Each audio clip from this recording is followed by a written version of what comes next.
తీసుకుంటున్నాడు ఎంఐఎం అధినేత. అంటే చూసుకో రేవంత్ రెడ్డి, నీకు నేను ఇప్పుడు నా జలక్కేంటో చూపిస్తాను. ఇలాంటివి నేను మొదలు పెడతాను. ఇంకా ఇవి ఒక్కడితో సరిపోదు, ఇంకా ఇలా చాలా చేస్తాను. టీఆర్ఎస్ని ఎలా లొంగ తీసుకున్నానో నిన్ను నేను అలాగే లొంగ తీసుకుంటాను. ఎందుకని రాబోయే కార్పొరేట్ ఎలక్షన్స్ లో గాని ఆ తర్వాత ఎమ్మెల్యే ఎలక్షన్స్ లో గాని నేను చిటిక వేస్తే ముస్లిం అధినేతలకు, ముల్లాలకు, అష్రఫ్స్ కి చెప్తే తప్ప అన్ని ప్రాంతాలలో తెలంగాణలో కాంగ్రెస్ కి ఓట్లు పడవు అనే సంకేతాన్ని రేవంత్ రెడ్డి వరకు చేరుస్తున్నాడు అసదుద్దీన్. ఈ గూడు పుటాణి ఇన్ని రోజుల వరకు సామాన్య ప్రజలకు అర్థం కాలేదు. బట్ నేనిస్తా దమ్కి. ఏంది ఎంఐఎం ఇచ్చేది దమ్కి? నేనిస్తున్నా దమ్కి. ఇట్లాంటి అడ్డమైన రాజకీయ ఆలోచనలు బుర్రలో పెట్టుకుని ఎంఐఎం వాళ్ళు కనుక ఇంకొక హిందూ టెంపుల్ ని టచ్ చేసిన, వినాయక చవితి టైంలో గొడవలు చెయ్యాలనే ప్రయత్నం చేసినా కూడా ఈసారి అసలైన భద్రకాళి రూపం చూస్తారు నాది ఎంఐఎం వాళ్ళు. ఒక ముఖ్యమంత్రి ధర్మబద్ధంగా ఒక పని చేస్తుంటే కూడా తట్టుకోలేని వ్యక్తులు. ఎందుకు? వీళ్ళ ఒంటి నిండా అన్యాయమైన వక్ఫ్ బోర్డ్ డబ్బులు తిని తిని తిని తిని తిని చాలట్లేదు వీళ్ళకి. ఇంకా అయ్యా, నేను ఒకటే ప్రశ్న వేస్తా మిమ్మల్ని. జాగో ముసల్మాన్ జాగో, జాగో ముసల్మాన్ జాగో అంటే నిద్ర లేవయ్యా.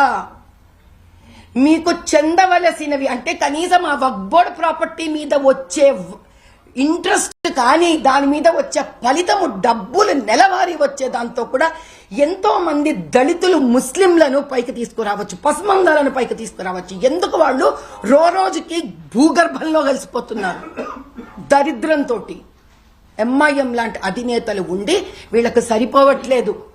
బీజేపీ సెంటర్ లో వక్ఫ్ బోర్డ్ యాక్ట్ తీసుకురావాలనుకున్నది ఎందుకు అనుకున్నారు? కేవలం హిందూ ల్యాండ్లు జప్తులు చేస్తున్నారని కాదు వాళ్ళ పేరు మీద. నిజంగా ఇంత విలువైన వక్ఫ్ బోర్డు ల్యాండ్లు ఎక్కడ పోయాయి? ఇన్ని ఏండ్లలో ఎంత 75% వక్ఫ్ బోర్డు ల్యాండ్స్ పోయాయి. హిందువులేం కబ్జాలు చేయలేదే. మరి ఎవడు చేశాడు ఈ ల్యాండ్లు కబ్జాలు? ఈయన ఎంఐఎం లాంటి వాళ్ళు కబ్జాలు చేసి ఆ హక్కు అరబ్బులకుంది. తెలుసా మీకు? అది హజ్ కమిటీ ఉందయ్యా నాంపల్లిలో. ఆ బిల్డింగ్ చూసారు కదా మీరు ఎప్పుడైనా? దాని ముందు కమర్షియల్ బిల్డింగ్ ఉంది. 7 సంవత్సరాలు అయిపోయింది. అది నిర్దాక్షిణ్యంగా మిగిలిపోయింది. అది అట్లా ఎవడబ్బ సొమ్మది? వక్ఫ్ బోర్డ్ డబ్బులు కావా ఇవి? కంప్లీట్ చేసి ఎంత మందికి మీరు ముస్లింలకు, వ్యాపారస్తులకు మీరు ఇచ్చేయొచ్చు దాని రెండుకి? వద్దు. అంటే వీళ్ళకు ముస్లింలు బాగుపడడం కూడా వద్దు వీళ్ళకి. ఇదొక పెద్ద మాస్టర్ ప్లాన్.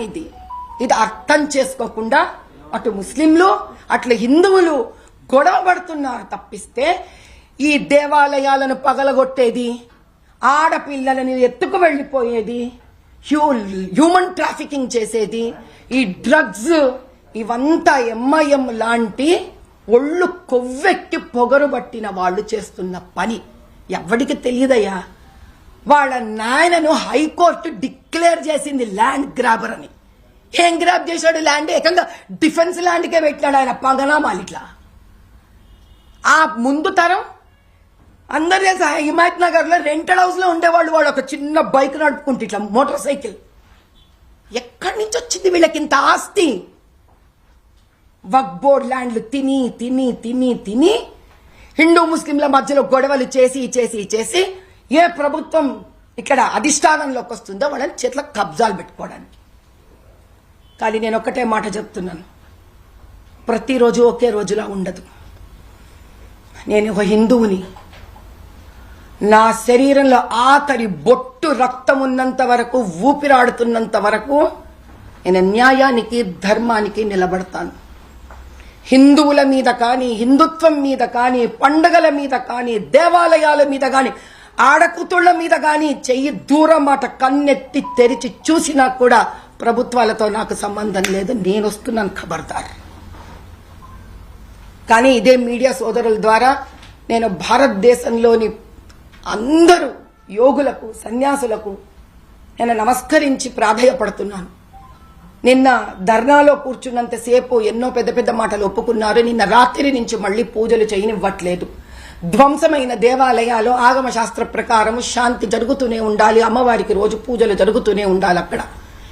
కాబట్టి నేను మీ బిడ్డను అనుకుంటారో, మీ సోదరిని అనుకుంటారో, దయచేసి మఠాధీశులు ఎంతమంది అయితే భారతదేశం నుంచి మొత్తం తరలిరండి. దీని దేదీప్యమానమైన దేవాలయం కింద మార్చుకుందాం. అప్పుడు కానీ వీళ్లకు బుద్ధి రాదు. మనకి ఎంత శక్తి ఉందో వీళ్ళకి అర్థం కాదు. వీళ్ళు అంటే ఎవరు? ఇలా ఎంఐఎం లాంటి దుండగులు, రజాకార్లకు బుద్ధి రాదు. వాళ్ళు చేసే ఒక వెధవ పనికి సుమారు 19 లక్షల హిందువులు హైదరాబాద్ కాన్స్టిట్యుయెన్సీలో ముస్లింలు చేస్తారనే పేరుకి బలైపోతున్నారు.